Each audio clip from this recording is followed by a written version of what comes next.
Hyperthyroidism is caused by some diseases that can be intrinsic or extrinsic, like the Graves' disease or any adenoma of thyroid gland, or extrinsic, like the pituitary gland diseases.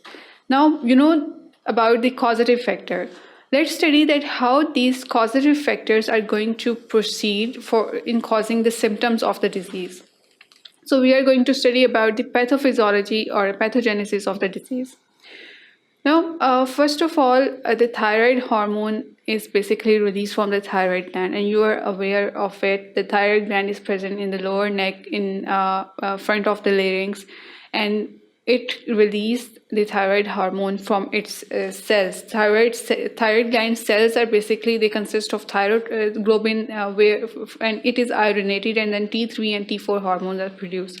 And T4 and T3 hormones, these are basically responsible for increasing the metabolic rate inside the body. Now, what happens that when this hormone is released, basically this release is under the influence of hypothalamus and the pituitary gland. There is involvement of higher center in the regulation of the hormone, in the negative feed mechanism, and in the release of the hormone. You are aware about the physiology of the thyroid hormone release. Let's just go through it in order to relate it to the pathology of the disease. First of all, hypothalamus release the thyroid regulatory hormone. Now, this thyroid regulatory hormone then act on the pituitary gland. When it binds to the pituitary gland, it causes the release of thyroid stimulating hormone.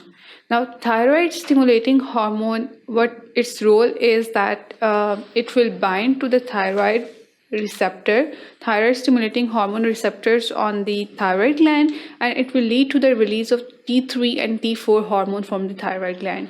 Now, whenever there is a decrease in the thyroid hormone level inside our body, or whenever there is a need to increase the basal metabolic rate, then the body signals to the brain that there is a need to produce the thyroid hormone. So hypothalamus release TRH, and then pituitary release TSH, and then thyroid hormone is released, and in this way the hormone and the metabolic rate is regulated.